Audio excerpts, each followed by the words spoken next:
Welcome to the IEA YouTube channel. My name is Matthew Lesh. I'm the head of public policy here at the IEA, and I've got the great pleasure today of being joined by Australian Senator James Paterson. James was elected in 2016 as the youngest Australian Liberal senator.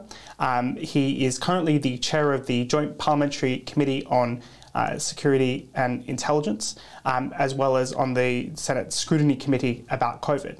But before joining the Senate, he worked in an organisation called the Institute of Public Affairs, the IPA, which is effectively the IEA's sister think tank in Australia, where he was the Deputy Executive Director. And we, I think, very briefly crossed over in earlier lives in the Australian think tank world. So thank you very much, and welcome to London, and thanks for joining us. Matthew, thank you for having me. Good to see you. Good to be here at the IEA, an organisation I've admired for a very long time, and good to see that IPA alumni are doing well here in London. Well, we're trying our absolute best. So what does bring you to London? What kind of meetings are you having here? What have you learned since arriving? So I'm at the end of a 2-week delegation to the United States and the United Kingdom as part of the Intelligence and Security Committee. It's a trip that we try and make at least once every Parliament, but we've been very delayed in doing it thanks to COVID and our border closures. So it's really been overdue.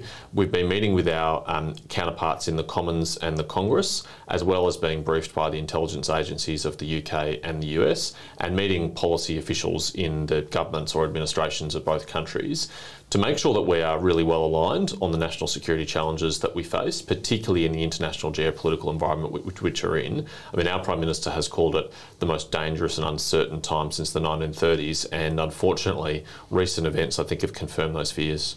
Yeah, I mean, I don't think it's as much appreciated in the UK, just, I suppose, the central importance of Five Eyes, that kind of relationship that Australia has with the UK, New Zealand, US, and Canada as really the strongest kind of intelligence sharing and coordination that goes on just every single day. But let's just get on to a little discussion about kind of the issue of the topic of the moment. I'm wondering about what your thoughts are on, I guess, the world's response to Russia's aggressive and quite concerning invasion of Ukraine. Look, obviously the fact that the invasion happened at all is of great concern. Our objective was to prevent it or deter it from happening collectively, and unfortunately we were not successful doing that. Given that that wasn't successful, the next best thing that we can all do is impose the maximum costs on Putin, on his cronies and on the regime to make sure that they think twice about proceeding further with these plans, that hopefully they even change course, but also that other countries who have similar ambitions, who are watching this very closely, are deterred from doing it. And on that front, I'm relatively optimistic. I would say cautiously optimistic that the global community has been more united than I thought we would be. We have taken tougher action than I thought we would be, particularly on sanctions. They've gone further than most people would have imagined and much more quickly than people would have imagined.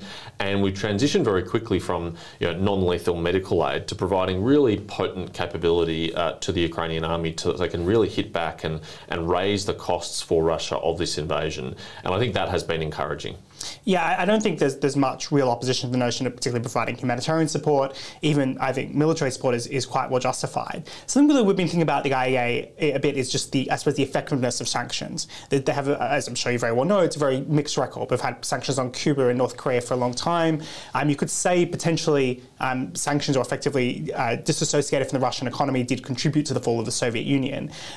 Should we be hopeful or quite pessimistic about the chances of sanctions resulting in the removal of Putin or the change of the Russian regime? And do you think there's a risk that potentially by sanctioning Russia, we could end up strengthening Putin in some ways? I'm thinking about he can blame all Russia's problems, many of which are his own fault, on the West and sanctions, as Iran, the Ayatollah, has done for quite a while. Secondarily to that, there's a likelihood that they might start nationalising large parts of industry, taking a lot of economic control. The more economic control the state has, the more control they'll have over the Russian people. And therefore there's a bit of a risk of a negative feedback here. Now, I know morally it's probably right to sanction them, and it's certainly better than direct military conflict, but I'm wondering whether we're being too optimistic in hoping that it might change course for Russia.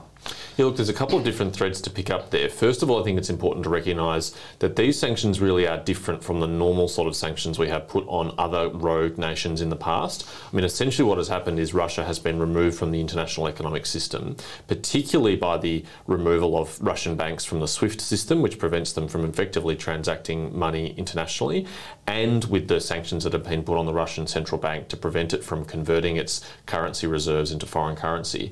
Those are extremely severe restrictions that have been imposed on the Russian economy and will have a very real effect on the livelihoods and the well-being of the Russian people. Now, that's regrettable on one level because most Russian people are not complicit themselves in this, but actually what we're trying to do is starve the Russian war machine of the resources that it needs to equip and fund its war, and that's really the only way to do that. And so it's unfortunate that it is going to have a byproduct and spillover effect. The other thing I would say is that, yes, you are right, there is a risk that sanctions can somehow inadvertently bolster the position of an incumbent dictator. I think there's no question in the case of Cuba that the Castro regime was prolonged by the international blockade led by the United States against Cuba. Imagine if 30 or 40 years ago, instead of blockading Cuba, America flooded Cuba with American ideas and money and culture and values, it would have toppled the Castro regime much more quickly. In this instance, though, it's a little bit different. One, it's hard to imagine how Putin could get any more central control than he already has. His position is as central as it could ever be, I think.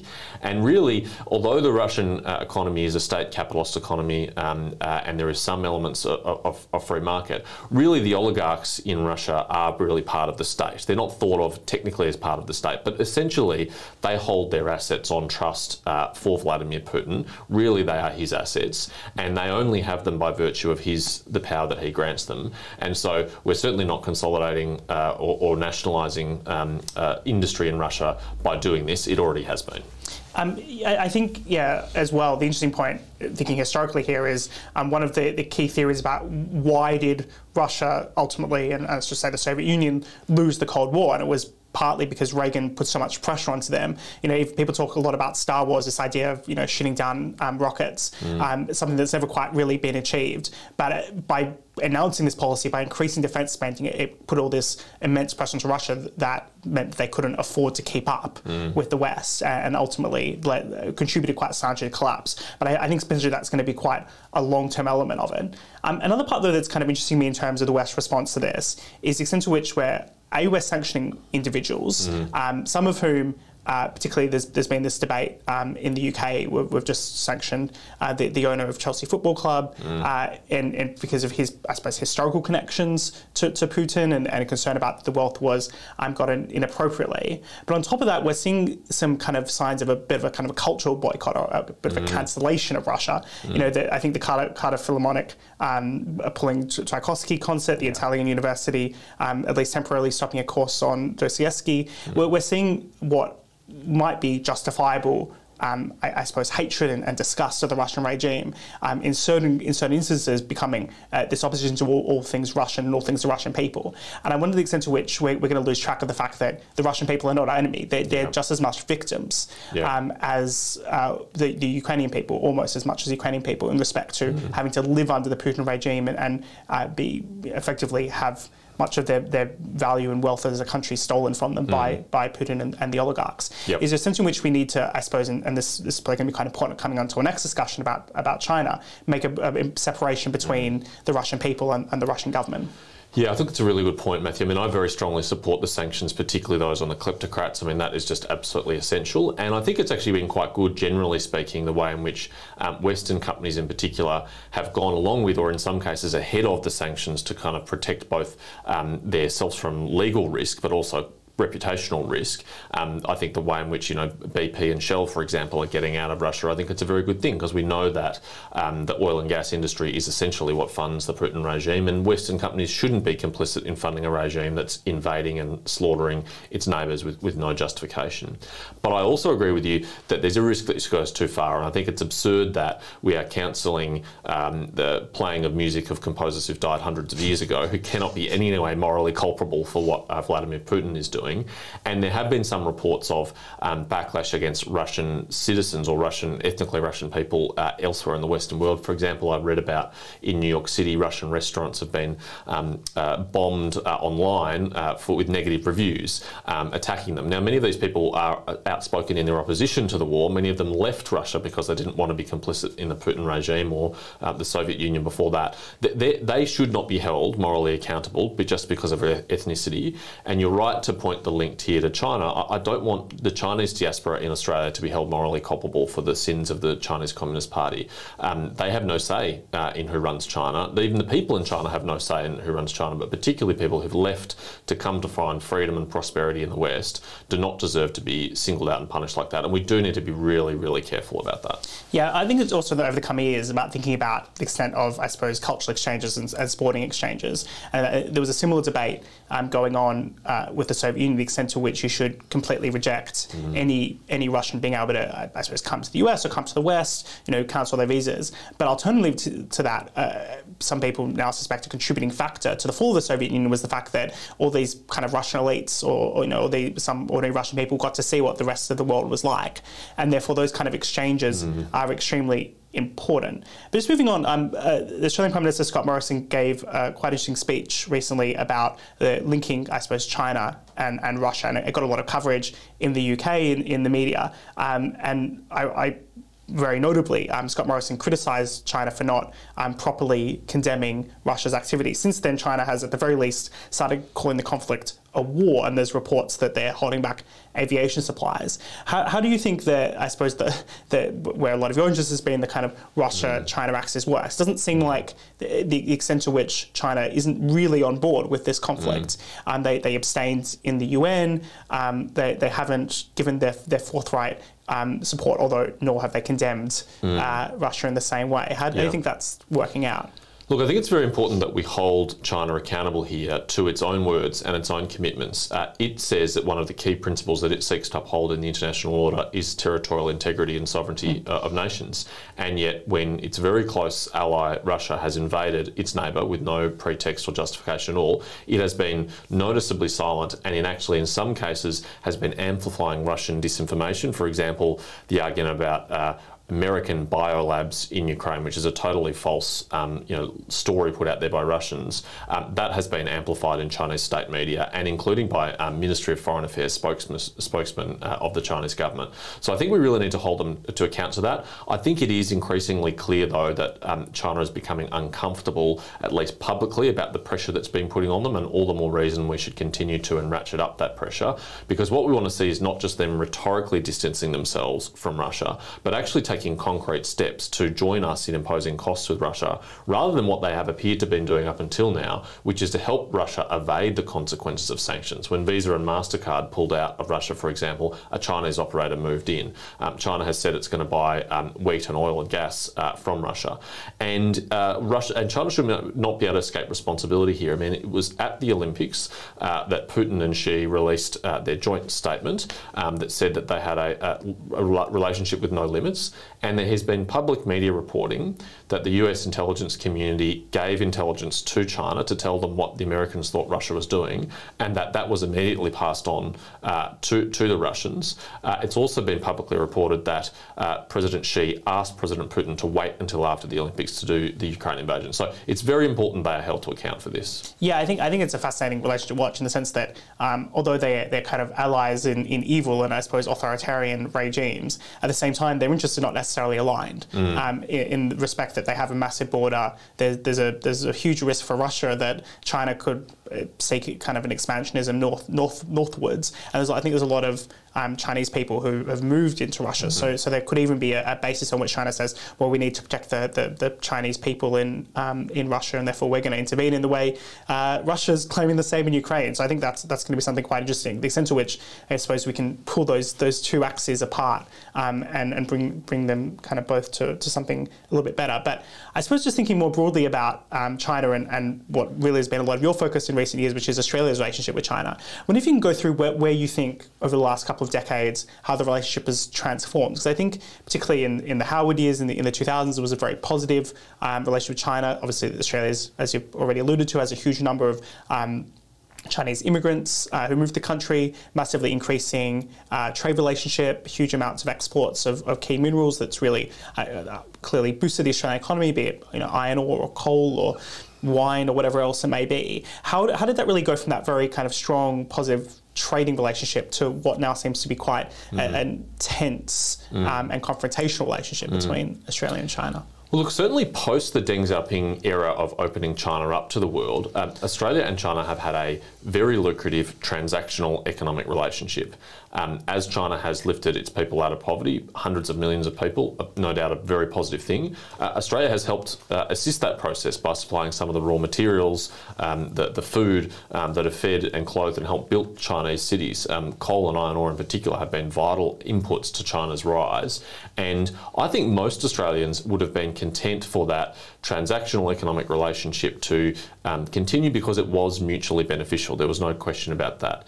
But in more recent years, we've moved from that kind of exchange in trade, which has been relatively positive, to one that's become much more coercive and oppressive on the Chinese side, where we've now acknowledged, I think, that we have a clash of systems, really. That's what's happening.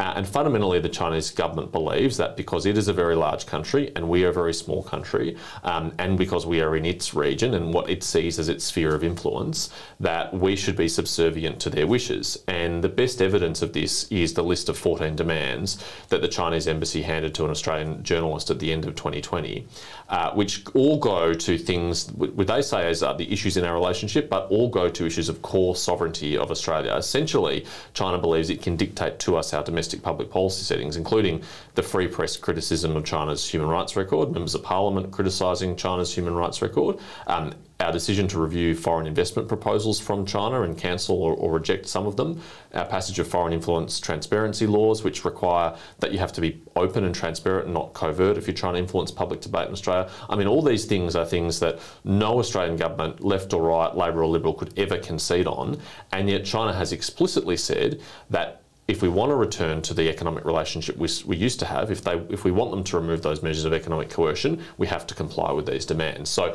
that has been a big wake-up call for Australians. There is an interesting intellectual debate to the extent to which Xi Jinping has driven this personally, or whether this is more continuity with previous regimes. I tend to fall into the camp that Xi Jinping is an accelerant and he's made this happen faster than it might have otherwise happened, but that China was always on a trajectory like this.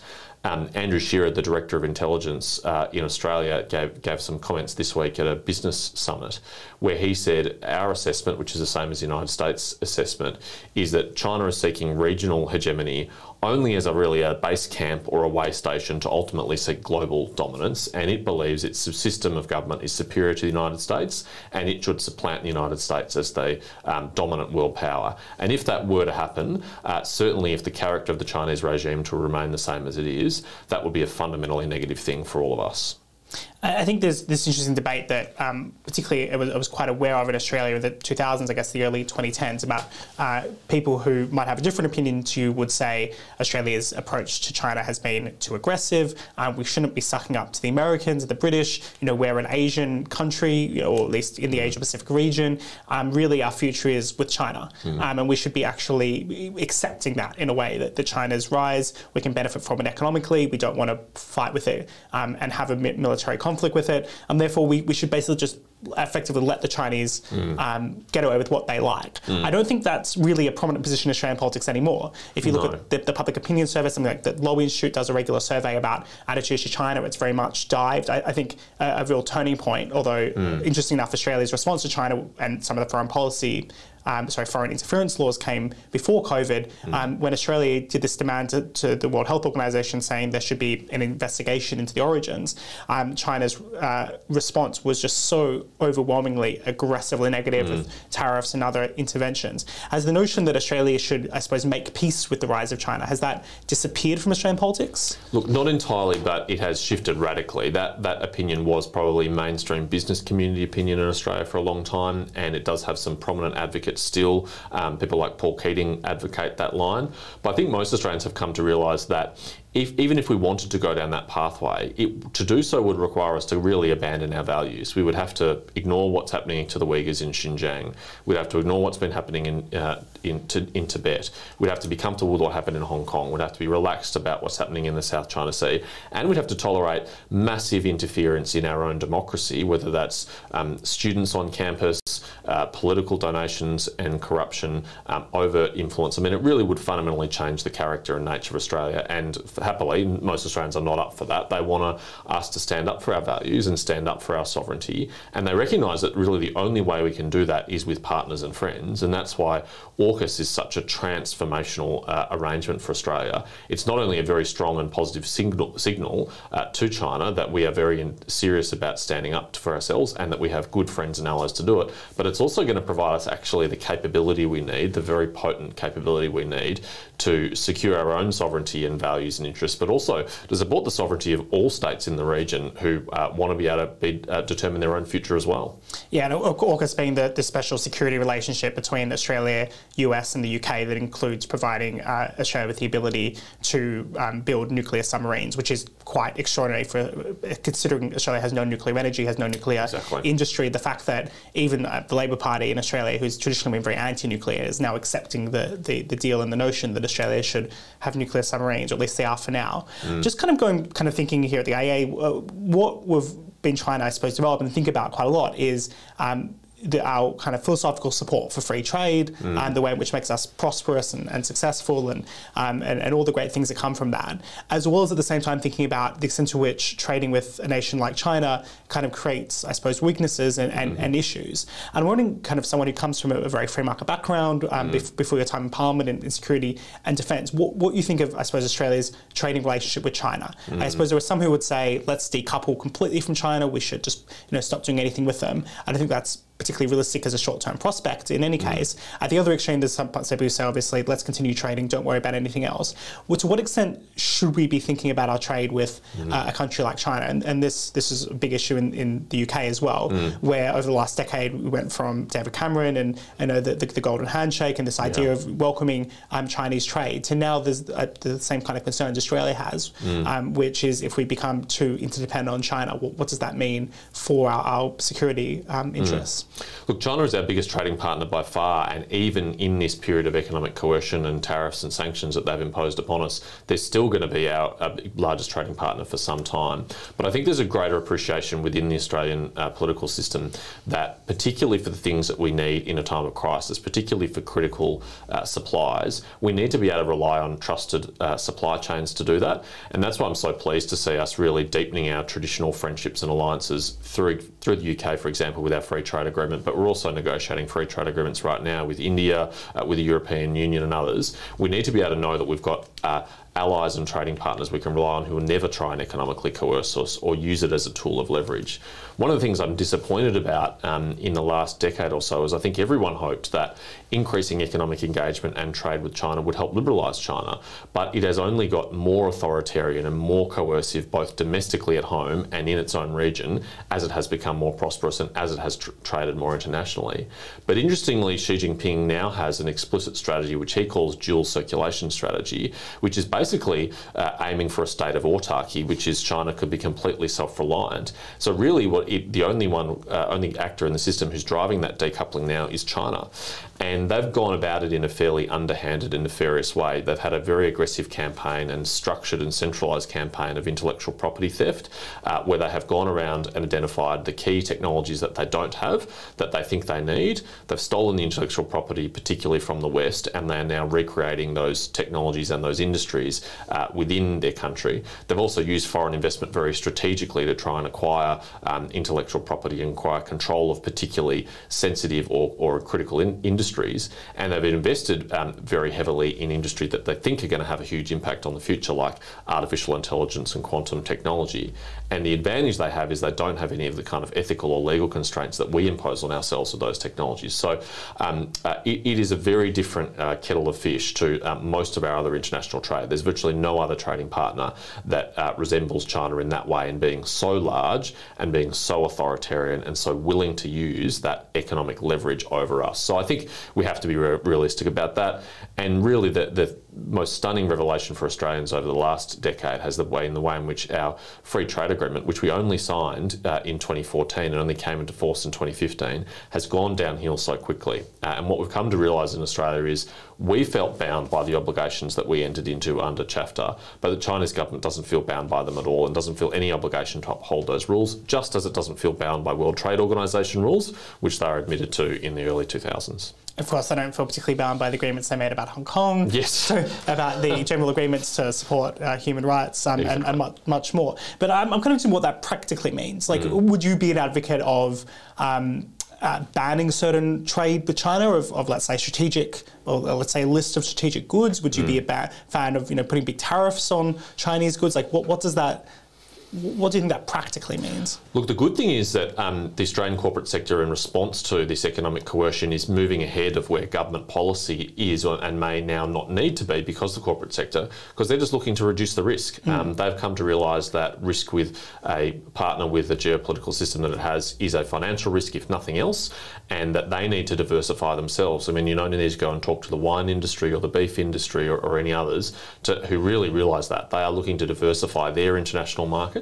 I'm someone who's very cautious about how we ring-fence what we call critical and what is national security importance, because every industry thinks that they're critical and every industry thinks has national security obligations, and I don't want to see the checkbook become open in a protectionist way for every industry under the sun. I think we have to be really disciplined in working out what are the things that we need that we can't make ourselves, that we can't stockpile or store ourselves, that we need to get from allies, and who are those allies. We really need to map those supply chains really carefully and make sure that we have a very strict definition of what that is, because otherwise you could find yourself in a situation where we become much more protectionist, and that would impoverish Australians immensely. We have grown rich from our engagement with the world and international trade. It's been incredibly lucrative for Australia. Yeah, I think there's an important point here, which is a lot of companies all over the world are looking at China just for the fact that their borders literally been shut for 2-3 years almost, and as a result of that, it's just very hard to do business there. So you don't want to depend on a regime that is becoming less democratic and doesn't have the rule of law, and therefore the incentive is to move other places in Southeast Asia or in Africa, and where often the labour is now a bit cheaper than China. It's easier to operate. I just want to quickly ask you, I suppose, very important thing that you advocated for, which is this Australia-UK trade deal. You're a big supporter of particularly freer movement. Well, there's a little bit in the deal on that when it comes to youth mobility. What do you make of the agreement that was ultimately signed and is about to come into force, I believe? Look, I'm delighted with it. It is one of our most liberal free trade agreements. It was one of those ones that almost every area of trade between our countries was touched and has been improved, and the vast majority of goods and services are going to be tariff-free under the agreement. So that's a really fantastic achievement. It's a credit to both of our governments, who really do have a free trade in their DNA, that they've been willing to go as far as they did. I think the improvements that have been made on the movement of people between our countries is a very good start, but I'm someone who's got an appetite to take that further and to open that up even more. You're right to point out the age restrictions on that. I'd like to see older people and people more advanced in their professional careers also be able to easily migrate between our two countries, whether that is for work or study or leisure. Really, I don't think, other than, of course, the normal kind of security checks that we always insist our countries respectively have the right to do, I don't think there should be any meaningful limitations between Australians and UK citizens migrating between our countries. And it's obviously one of the great dividends of Brexit. I mean, this would not have been possible in a pre-Brexit world. It's why I was the only federal MP in Australia to publicly support Brexit prior to the vote, when our government's position was to support the Remain campaign. And I'm delighted. I mean, Australia benefits from a global Britain. We want Britain to be on the global stage as an advocate for free trade, as an advocate for the rules-based order, as a military power. It is very consistent with our national interests, and I'm delighted to see the direction the UK continues to head in. Just moving a little bit to kind of what's going on in Australia. I think there's a lot of interest in the UK, in Australia, particularly as something that you've been very involved with, which is Australia's COVID response. There's been some particular criticisms around the way Australia shut its borders, did some very harsh lockdowns. How do you, I suppose, rate Australia's response to COVID as someone who has been in the kind of libertarian kind of world? Have you been quite concerned? Has it on net actually been quite a success? What's your take?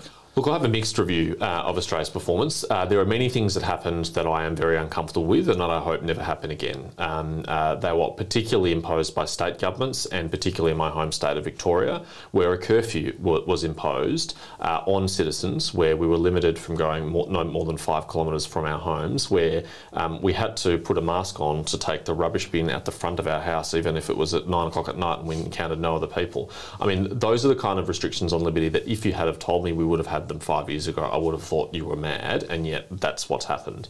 And I think some of the ongoing restrictions are still having a negative effect. Mostly they have been lifted in Australia, but for example, in some states and territories, they have very broad vaccine mandates. And, you know, in Western Australia, you can't work as a farmer without being vaccinated. And I can't understand, now that we have very high rates of vaccination and we've clearly achieved those kind of herd levels of protection that our epidemiologists said we need, why those people who are determined not to be vaccinated have to continue to be ostracised from society, because I think we're setting ourselves up to have a real problem there. And I'm increasingly uncomfortable with that.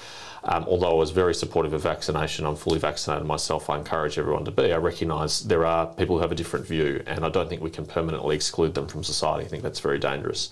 On the other hand, I think we also have to recognise that if you compare Australia to almost any country in the world, particularly on a per capita basis, we had infinitesimally small number of deaths compared to the rest of the world. And I would say that probably the single most successful measure that we took at the beginning of the crisis, before we had vaccines, was the closure of international borders. And that was something that the federal government did. And I acknowledge it had a very significant impact, particularly on Australian expats, but others who have family and friends overseas. And that was a very heavy burden for them to bear. But before vaccines were available, it did largely keep the virus out of Australia, apart from a couple of leaks from hotel quarantine, particularly in Victoria. And it saved lives. And there are estimates that it's in the tens of thousands of lives that were saved, and that's not an insignificant thing. But as soon as vaccines were available, and as soon as we achieved those very high rates of vaccination, which we very quickly achieved, I really think almost all public health measures are no longer justified, particularly now that we have Omicron, which, although a highly infectious variant, is a much more mild variant. I just can't understand the rationale for ongoing restrictions in that context. Yeah, I mean, the infection fatality rate now for Omicron is officially less than the seasonal influenza, yeah. which you know, if you don't think we should shut down things for the influenza, then we probably shouldn't shut down anything for COVID. I mean, I'd probably add to that and say Australia's most important decision was closing the border to anyone who'd been in China in the previous 2 weeks, back in February 2020. That's right. Which is the same policy that the Trump administration did. They got absolutely skewered for being racist. They refused to shut borders in the UK and Europe, and that's what led to the massive spread. I mean, in a respect, Australia got lucky that by the time it had spread into Europe, there was still time to close the Australian borders, then did very well shut the borders. And the other element as well is, with the exception of our home state of Victoria, overall most Australians were much freer for the last If you lived in Queensland, South Australia, Tasmania or Western Australia, you had a pretty good pandemic. Virtually no one died, and virtually no lockdowns were imposed. And so for people in those states, it was a very different experience to most people in Europe or North America or Asia. But Victoria and New South Wales, we had the unfortunate combination of the highest number of deaths and the longest lockdowns, and in Victoria's case, the most severe lockdowns. And I'm terribly concerned about the impact on young people in particular. You know, more than 200 days of schooling was missed in Victoria over the 2 years, and a lot of young people came isolated from their friends and their community during that period, and I fear we're going to have a mental health burden for years to deal with, unpacked from this. And we have to think very carefully, if we ever face a crisis like this again, how we will put in place the public health measures, because effectively young people made an enormous sacrifice to protect older people, and I fear that some of those young people are going to bear that burden for their whole lives, and we have to really think carefully about the ethics of that. Yeah, I mean, I think I'd also like to see a massive focus in terms of how can we invest in a huge vaccine infrastructure so that it doesn't take a year, but actually we could potentially produce an mRNA vaccine within a few months. Get it through challenge trials and approve it for use. I think Australia was relatively slow in the vaccine distribution. It now has more domestic manufacturing capacity, now has probably the knowledge to get in the orders early and quickly as possible. So there's an election coming up in Australia. Scott Morrison is defending what could be a fourth term for the Liberal National Coalition. Anthony Albanese, the Labor Party leader, is ahead in most of the polls. It's kind of expected to be quite tough for the Prime Minister. What's going on in Australian politics? It seems like Scott Morrison, from an overseas perspective, has been relatively successful. There's been a lot of domestic controversies. Is it the sense in which this is just such a long-term government? Eventually, you kind of lose the faith of people, and they go the other way. There's not a big majority for the government at the moment in the House of Representatives. Like, what's happening? One of John Howard's reflections at the end of his prime ministership was that over a long term, you just accumulate people in the community who are opposed to or unhappy with something you've done. In fact, even if every decision you take has 90% public support, it'll be a different 90% on each thing, and there'll be an accumulation of those people in the 10%. And for them, it might be that one thing that was really important to them, that decision you made, that they'll never forget, and they'll hold it against you. So it's generally harder the longer governments are in office to be re-elected. And the Labor Party at this election is running a much more disciplined and small target campaign than what they did at the last election. The last election, Bill Shorten was from the right of the party, and the left of the party imposed upon him a very big agenda, basically because they didn't trust him, and they wanted him in government to deliver on that agenda, and they knew the only way to do that was to get him to commit before the election and put him on the paper. Anthony Albanese is from the left of the Labor Party. In fact, I really think it's objective that he's the most left-wing leader of the Labor Party since Gough Whitlam. In fact, he's come here a number of times and posed with selfies with Jeremy Corbyn over the years, and he's been given a bit of a leave pass from the left of the party. They're not imposing any kind of radical agenda on him, at least before the election, because it's their chance to have a socialist left leader of the Labor Party run the country, and they're not going to miss that opportunity if they can. So he is unburdened a bit in a way that Bill Shorten wasn't, and so that's going to make it a tighter contest. Well, as we're coming to the end here, I just kind of want to get your thoughts and kind of bring everything together. Where do you stand in terms of, are you optimistic or, I suppose, pessimistic about the state of liberty and the future of the world? You spend a lot of your time these days very much focused on the intelligence and security field, which does feel like quite a concerning place to be in the last 5-10 years or so. Is there only reason for pessimism, or is there reason for hope somewhere in all this? Yeah, look, I mean, you're right. The intelligence kind of world is a natural place for pessimists. We are often briefed on very sober facts about the state of the contest. I am cautiously optimistic on that, and I give all credit to the President Zelensky and the people of Ukraine, because they have rallied the world to their cause by the way in which they've shown incredible courage in fighting for themselves and defending themselves. And I think they've shown the way for other people under threat in the future, and for us in the future. And I'm very heartened by the way in which a number of European powers are stepping up and investing more in their defence. I think the fate of the free world will rise and fall on whether we can work together in a coordinated way, because collectively I think we are in a very strong position, but if we can be separated or divided or weakened, then we're in for real trouble. On the economic front, I mean, I don't think we're going to look back at this when the historians write the history as a particularly bright period for economic liberals, in the same way that we don't look back at most of the 20th century, particularly the first half of the 20th century, as a bright period for economic liberals.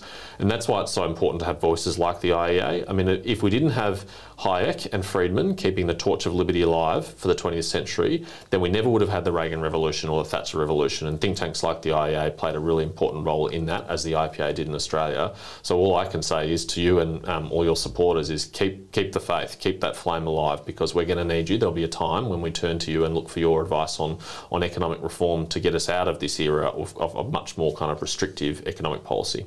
Well, thank you very much, Senator Paterson, for coming to the IEA and giving us all your wisdom on the state of the world. We do encourage you to subscribe to the IEA YouTube channel, and in these difficult times, if you can open up the wallet, do subscribe to our Patreon as well, or make a donation to the IEA so we can continue doing the world to ensure that we deliver a free and prosperous society. Well, if you enjoyed that conversation, why not watch one of these other videos? And while you're here, remember to hit the subscribe button and the notification bell. That way, you'll never miss out on a single IEA broadcast.